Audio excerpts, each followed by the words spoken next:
तो जरूरी नहीं है कि कोई व्यक्ति अगर कुछ कह करके मुकर जाए तो इसका मतलब वो बहुत बड़ा पापी हो गया। ठीक है, कहा जाता है रघुकुल रीत सदा चली आई, प्राण जाए पर वचन न जाए। लेकिन 7 फेरा का 7 वचन तो भगवान राम भी नहीं निभा पाए थे, सारा वचन निभाते। तो वही होता है कि कभी कभी व्यक्तिगत वचन और व्यक्तिगत जो स्टेटमेंट है वो पब्लिक डोमेन के लिए, जनता के लिए उसका त्याग करना पड़ता है। तो वही परिस्थिति मनीष कश्यप के साथ बनी, जिसके कारण उन्होंने भाजपा ज्वाइन किया। कि मनीष कश्यप जैसे पत्रकारिता की आवाज बचाने के लिए मनीष कश्यप को बचाना बड़ा जरूरी था। इसके लिए ये जरूरी नहीं था कि जो उन्होंने कहा वो कर पाए कि नहीं। ये ज्यादा पत्रकारिता शुरू किए होंगे तो देखिए गांव समाज में कितना टांग खींचा गया होगा। आप ये गांव के लोग कहे होंगे पत्रकार थोड़े यूट्यूबर हो। आज जब उसी की बेटी का बलात्कार होगा, उसके बेटा का मर्डर होगा, तो यही यूट्यूबर जाकर के आवाज उठाएगा, अखबार वाला या इलेक्ट्रॉनिक चैनल वाला नहीं जाएगा। केवल मनीष कश्यप की बात नहीं है, कन्हैया कुमार को कौन बर्बाद किया। राजनीति में अपने दम पे आगे बढ़ने वाले युवाओं की भागीदारी शून्य करने की साजिश। नमस्कार, मैं अभी मोतिहारी में मौजूद हूं और हमारे साथ जो अधिवक्ता है एसके पंकज सर है। एसके पंकज सर जो गरीबों और दबे कुचलों के वकील जाने जाते हैं, अधिवक्ता जाने जाते हैं, उनके लिए ये हर समय खड़े रहते हैं और कहीं ना कहीं मनीष कश्यप के बारे में हमेशा आपको सूचना देते रहे हैं। मनीष कश्यप के वकील भी हैं। तो आइए जानते हैं आखिर क्या कारण हुआ कि मनीष कश्यप जो है 2024 लोकसभा चुनाव में बीजेपी में शामिल तो हुए, लेकिन एकाएक मनीष कश्यप के तरफ से अब बयान आने लगा है कि चुनाव में उनको इस्तेमाल किया गया है। मनीष कश्यप खुद बोल रहे हैं कि चुनाव जब तक था तब तक हमारी पूछ थी, उसके बाद चुनाव के बाद कहानी खत्म। तो क्या मनीष कश्यप का कहानी खत्म हो चुका है? क्या अब वो बीजेपी से बाहर होने वाले हैं? तो सबसे पहले हमारे चैनल में आपका स्वागत है। बहुत बहुत धन्यवाद आपका भी पत्रकार साहब कि आप जो है आक्रोश न्यूज की पूरी टीम लेकर के आज ऑफिस आवर में आए हुए हैं मेरे ऑफिस में, और आप बेतिया से चल के आए हुए हैं, तो आपका बहुत बहुत स्वागत भी है हमारे ऑफिस में। जो सवाल आपका है कि क्या मनीष कश्यप अब भाजपा से दूर जा सकते हैं, सबसे बड़ा सवाल अभी बना हुआ है। देखिए, मनीष कश्यप का, चूंकि मैं वकील हूँ, तो मनीष कश्यप से जो इस बारे में हमारी बातचीत हुई है, जो शुरू में ही जो बातचीत हुई है, हुआ क्या कि मनीष कश्यप को जब भी वो न्यूज बनाते थे तो लोग कहता था कि भाई ये तो भाजपा का एजेंट है, ये तो भाजपा ही है, ये तो पत्रकार नहीं है, ये तो यूट्यूबर है और भाजपा का यूट्यूबर है, ये पत्रकार नहीं है, इसको पत्रकारिता छोड़ करके और बीजेपी ज्वाइन कर लेना। तो मनीष कश्यप ने इस चीज़ को सहर्ष स्वीकार किया, कहा कि मैं पत्रकार नहीं हूँ, मैं यूट्यूबर हूँ और मैं बीजेपी ज्वाइन कर रहा हूँ। कर लिए मनीष कश्यप बीजेपी ज्वाइन। संयोग से वो ज्वाइनिंग जो है उस परिस्थिति और स्थिति में हुई जिस स्थिति और परिस्थिति में जनता चाह रही थी कि एक विकल्प के रूप में पश्चिमी चंपारण को मनीष कश्यप मिले और पूरे बिहार को एक विकल्प के रूप में मनीष कश्यप मिले। पहले तो उन्होंने जो है वो चुनाव की घोषणा की कि वो लड़ना चाहते थे, फिर परिस्थितियां ऐसी बनी, कौन सी मजबूरी थी, किस तरह की मजबूरी। एक सवाल है, मैं बताऊंगा आपको, लेकिन उन्होंने भाजपा ज्वाइन कर लिया। भाजपा ज्वाइन कर लिया तो जो आरएसएस माइंडेड लोग थे, जो भाजपा माइंडेड लोग थे, जो कट्टर सनातनी माइंडेड लोग थे, उनको तो बड़ी खुशी हुई कि एक बहुत ही मुखर पत्रकार, डिजिटल पत्रकार, एक बहुत ही मुखर यूट्यूबर जो है उनके साथ हो गया। उस उतना तक तो ठीक था।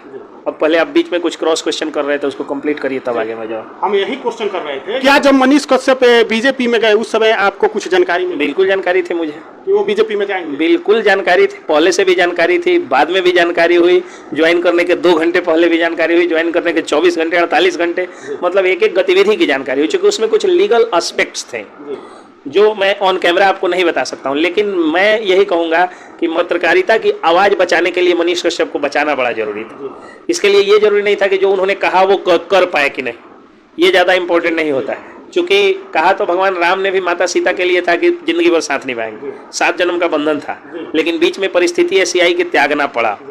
तो जरूरी नहीं है कि कोई व्यक्ति अगर कुछ कह करके मुकर जाए तो इसका मतलब वो बहुत बड़ा पापी हो गया। ठीक है, कहा जाता है रघुकुल रीत सदा चली आई, प्राण जाए पर वचन न जाए। लेकिन 7 फेरा का 7 वचन तो भगवान राम भी नहीं निभा पाए थे, सारा वचन निभाते। तो वही होता है कि कभी कभी व्यक्तिगत वचन और व्यक्तिगत जो स्टेटमेंट है वो पब्लिक डोमेन के लिए, जनता के लिए उसका त्याग करना पड़ता है। तो वही परिस्थिति मनीष कश्यप के साथ बनी, जिसके कारण उन्होंने भाजपा ज्वाइन। लेकिन उनको भी तो आज जो लोग हैं, जो जनता है, वो उनको भी, जैसे नेता लोग जो है चुनाव में भाषण देते हैं कि हम ये करेंगे वो करेंगे, तमाम वादे किए जाते हैं, तो कहीं ना कहीं मनीष कश्यप भी उसी तरह से बन गए। तो मनीष कश्यप तो बोले थे कि अगर मैं नेता बन जाऊंगा, चुनाव जीतूंगा तो वादे पूरा करूंगा। तो चुनाव तो जीते नहीं, नेता तो बने नहीं। चुनाव तो इसलिए नहीं जीते कि वो चुनाव छोड़कर चले गए। सच्चाई बात यही है पत्रकार साहब, आप जान लीजिए कि 1990 के बाद में 2% युवा भी, सेल्फ मेड युवा, भारत के राजनीति में, विधानसभा और संसद में नहीं पहुंच पाया। युवाओं की राजनीति शून्यता बना दी गई। केवल नेताओं के बाल बच्चे, चाहे घोटालाबाज नेता हो, चाहे चोर नेता हो, चाहे चारा चोर नेता हो, सबके बाल बच्चों का राजनीतिक भविष्य है। केवल राजनीतिक क्या मजबूरी रहा अगर केवल राजनीतिक भविष्य अगर नहीं है तो सिर्फ और सिर्फ सेल्फ मेड युवाओं का राजनीतिक। मनीष कश्यप पर कोई दबाव बनाया गया बीजेपी में जाने के लिए? बीजेपी में जाने के लिए दबाव नहीं बनाया गया, सिस्टम पूरा मनीष कश्यप के खिलाफ था में। तो मनीष कश्यप पर इतने सारे मुकदमे कर दिए गए और देखिए संयोग से सारे मुकदमे में उनको क्लीन चिट मिल रही है। 4 के चारों मामलों में क्लीन चिट मिल गया। पूरा ट्रायल फेस करके आप क्लीन चिट ले सकते हैं अगर आप निर्दोष हैं तो दर्ज हो। और वह व्यक्ति आता है पहले दिन 10 लोगों से मिलता है वह व्यक्ति, और 10 लोगों से मिलता है कहाँ पे? नरकटिया बाजार पे। अब हम मान लीजिए कि सेलिब्रिटी हैं तो हम कहीं उतरेंगे, अगर वहाँ पे 500 लोग देखने आ जाता है तो सरकार की जिम्मेदारी है केस करना, या सरकार की जिम्मेदारी है कि उसको सुरक्षा देना? तो सरकार ने क्या किया, प्रशासन ने क्या किया? केस कर दिया, उसका बेल मैं यहाँ से कराया। तो कुल मिलाकर ये तो अगर वो बेल नहीं मिलता, समझिए बात को, अगर वो बेल नहीं मिलता और वो चले जाते हैं, जेल चले जाते हैं, तो अब तो भाजपा भी साथ नहीं देती, क्योंकि वो तो संजय जायसवाल को हरा रहे थे। दूसरा, जनता ने भी अपनी जिम्मेदारी नहीं निभाई है। जो लोग कह रहे हैं ना कि मनीष कश्यप को चुनाव से नहीं भागना चाहिए था, उन्हीं में से तो लोग कह रहे थे कि चंदा चोर है। जब वो चुनाव लड़ने जा रहे थे लोग कह रहे थे ना चंदा चोर है। तो जब उन्होंने, या हम लोगों ने भी कई सारे वीडियोस में जब हम लोगों ने कहा कि ये बताइए कि एक स्क्रीनशॉट दे दीजिए या एक कोई प्रूफ दीजिए कि आपने 101 रुपया भी चंदा दिया हो, तो लोगों के पास तो नहीं आया। लेकिन अगर मनीष कश्यप नॉमिनेशन दे देते हैं और चुनाव आयोग भी कहता है कि आप चंदा लेकर के चुनाव लड़ सकते हैं, तो एक निश्चित लिमिटेड चंदा लेने के बाद तो सारे लोग स्क्रीनशॉट डाल डाल करके उस व्यक्ति का पूरे विश्व में हल्ला हो जाता है कि भारत का सबसे ज्यादा देखा जाने वाला यूट्यूब पत्रकार जो है वो चंदा चोर निकल गया। एक तरफ लोग चंदा चोर कह रहे हैं, दूसरी तरफ लोग कह रहे हैं वो आदमी अगर न्यूट्रल पत्रकारिता कर रहा है तो कह रहे हैं कि भाजपा ज्वाइन कर लो। भाजपा ज्वाइन कर ले रहा है तो लोग कह रहे हैं भाग गया छोड़ के।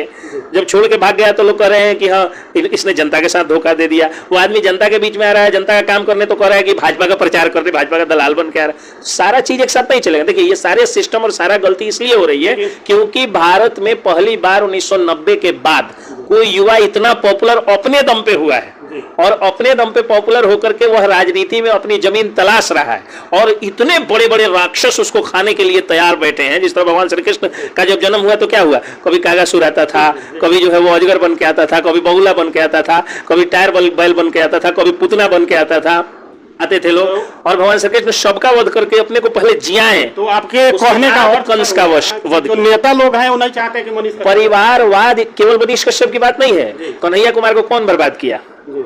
राजनीति में अपने दम पे आगे बढ़ने वाले युवाओं की भागीदारी शून्य करने की साजिश है पूंजीपतियों की, धन पशुओं की, बड़े बड़े नेताओं की, अमीरों की, उनके दलालों की और चमचों की।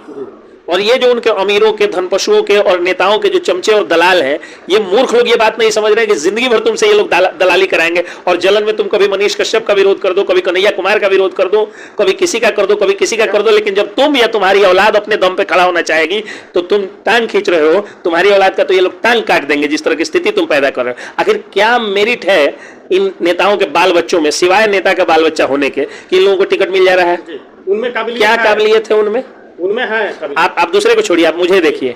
वकालत के क्षेत्र में जब मैं आया तो मेरे ना तो यहाँ पे मामा जी वकील थे, ना मेरे फूफा जी वकील थे, ना मेरे पिताजी वकील थे, ना मेरे दादाजी वकील थे, ना मेरे खानदान में कोई वकील था। मैं जब अपने बल पे गया तो लोगों का कहना क्या था कि सीनियर को पकड़ लीजिए, सीनियर के पीछे पीछे फाइल हुई है तब जाके आप आगे बढ़िएगा। मैंने कहा कि नहीं, सरस्वती की मैंने साधना की है। मैं रात में 12 बजे रात तक, 1-1 बजे रात तक लालटेन से आंख जला करके तपस्या करके और अपने अंदर उतना ज्ञान अर्जित किया हूं कि मैं किसी सीनियर के साथ नहीं रहूंगा। जब हमारे खानदान का कोई हमको मदद करने के लिए वकालत में नहीं है तो हम सीनियर का भी किसी मदद नहीं लेंगे। और गए, माता पिता गुरु से आशीर्वाद लिए, और आशीर्वाद लेकर के वकालत में स्थापित वकील हुए, और आप लोगों के सहयोग से बिहार में चर्चित वकील भी हो, प्रसिद्ध भी हो। बात समझिए इसी। तो इस दौरान जो मेरा टांग खींचा गया होगा, जब मेरे खिलाफ एक लॉबी काम कर गई होगी, उन चीजों को तो मैं नहीं दिखा पा रहा हूं। जुडिशरी का कुछ कोड होता है जिसके कारण मैं नहीं समझा पा रहा हूं। तो किसी भी सेक्टर में आप पत्रकारिता शुरू किए होंगे तो देखिए गांव समाज में कितना टांग खींचा गया होगा। आप ये गांव के लोग कहेंगे पत्रकार थोड़े है, यूट्यूबर हो। आज जब उसी का बेटी का बलात्कार होगा, उसके बेटा का मर्डर होगा, तो यही यूट्यूबर जाकर के आवाज उठाएगा, अखबार वाला या इलेक्ट्रॉनिक चैनल वाला नहीं जाएगा। इलेक्ट्रॉनिक चैनल वाला जाएगा, कौन सी में जाएगा? अनंत अंबानी के हाथी का गोबर सूंघने जाएगा। इलेक्ट्रॉनिक चैनल वाला जाएगा राधिका मर्चेंट का लहंगा दिखाने जाएगा। इलेक्ट्रॉनिक चैनल वाला जाएगा मुकेश अंबानी का जो है वो परोसते हुए खाना दिखाने के लिए जाएगा। आप जो लोग आपको हंसते हैं ना, वो लोग मर जाए, उनका बेटा मर जाए, उनके बेटी का रेप हो जाए, तब भी ये लोग नहीं पूछेंगे। इनकी औकात कीड़े मकोड़ों से ज्यादा इलेक्ट्रॉनिक चैनल वालों के सामने नहीं है और अखबार में जो ज्यादा पैसा देगा उसके छप जाएगा, तो आपको भी बहुत संघर्ष करना पड़ा होगा। उसी तरह से मनीष कश्यप को राजनीति में संघर्ष करना पड़ रहा है। इसलिए जरूरी है कि जो भी मनीष कश्यप को चाहने वाला है वो मनीष कश्यप का हाथ मजबूत करे, मनीष कश्यप को उतना मजबूत करे, चाहे कोई भी सेक्टर हो। मैं केवल मनीष कश्यप को नहीं कर रहा हूं, मैं आक्रोश न्यूज को भी कर रहा हूं, क्योंकि आक्रोश न्यूज 500 रुपए का मात्र माइक लेकर के और आज 5 लाख रुपया पर डे कमाने वाले का धड़कन तेज कर दे रहा है, तो ये कहीं ना कहीं भारतीय संविधान की शक्ति है और अपने बल पे अपनी पहचान बनाने वाले युवा की शक्ति है। चाहे वो वकालत के क्षेत्र में एसके पंकज हो, चाहे पत्रकारिता के क्षेत्र में आक्रोश न्यूज हो, चाहे न्यूज यूट्यूबिंग से शुरू करके डिजिटल जर्नलिज्म से शुरू करके और राजनेता बनने की दौड़ में रेस में शामिल मनीष कश्यप, सबका मदद करना चाहिए। कन्हैया कुमार का भी मदद करिए, आप जो लोग भी अपने दम पे अपनी पहचान बनाना चाहते हैं उसकी मदद करिए। ये तो बात हो गई आम आदमी की, हर आदमी से जुड़ी हुई बात हो गई। लेकिन मनीष कश्यप का अभी जो सवाल घूम रहा है वह यही है कि मनीष कश्यप हाल फिलहाल में बोले थे कि बीजेपी एक राष्ट्रवादी पार्टी है, हम राष्ट्रवादी पार्टी के साथ जुड़े हुए हैं। लेकिन अभी ऐसा क्या हुआ, उनका जैसे ही फेसबुक पेज जो है हैक हुआ, वैसे ही मनीष कश्यप एकाएक आकर बयान देने लगे और बोलने लगे कि हमारा यूज किया गया चुनाव में, उसके बाद अब हमारा कुछ नहीं है, हमारा कहानी खत्म हो गया। देखिए एक बात मैं बता रहा हूँ, मनीष कश्यप को मैं पहले भी कहा हूं कि एक व्यक्ति विशेष मत मानिए। अगर एक व्यक्ति विशेष मनीष कश्यप होते तो उनको जेल से छुड़ाने के लिए जितना एक बहस में अगर मनीष कश्यप रैंक लेवल के लोग आ जाए, जिनके पिताजी को सरकारी नौकरी हो जाए, तो एक बहस का केस के अकॉर्डिंग 5,000 से लेकर 50,000 रुपया तक लोअर कोर्ट में भी मेरे लेवल का वकील ले लेगा और हाई कोर्ट में 50,000 से लेकर के और 5 लाख से लेकर के 15 लाख तक सुप्रीम कोर्ट में। लेकिन मैं एक वकील था जो मनीष कश्यप के लिए प्रतिदिन मोबाइल पर आकर के वकालत करता था, तो अगर एक मनीष कश्यप को छुड़ाने की बात होती तो उतना एनर्जी तो मैं बाकी क्लाइंट्स को देता, एक कोई वीडियो बनाया तो बात समाप्त हो जाती। वो एक मनीष कश्यप की बात नहीं थी।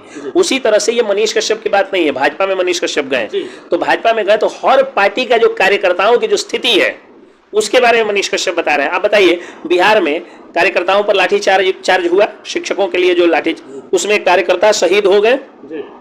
प्रधानमंत्री जी उसका नाम जानते होंगे, अमित शाह जानते होंगे, सम्राट चौधरी जानते होंगे, विजय सिन्हा जानते होंगे, कोई भाजपा का नेता जानता होगा? नहीं जानते होंगे। तो कार्यकर्ताओं को मरने के लिए, दरी बिछाने के लिए, कुर्सी उठाने के लिए, लाठी खाने के लिए रखा जाता है। तो क्या मनीष कश्यप अब बीजेपी सत्ता की मलाई चापने के लिए रखा जाता है? देखिए, अब बीजेपी में पार्टी के लेवल से, पार्टी का जो प्रशासनिक ढांचा है उस लेवल से उनका समर्थन या विरोध करना एक अलग बात। विचारधारा स्तर पे भारतीय जनता पार्टी के विचारधारा से मनीष कश्यप ओतप्रोत है, नरेंद्र मोदी के फैन है, वाजपेयी जी के जो है वो भक्त हैं, तो वो नहीं छोड़ेंगे। मुझे पार्टी नहीं छोड़ेंगे, पार्टी बिल्कुल नहीं छोड़ेंगे। लेकिन पार्टी के एडमिनिस्ट्रेटिव पोस्ट को वो धारण नहीं करेंगे।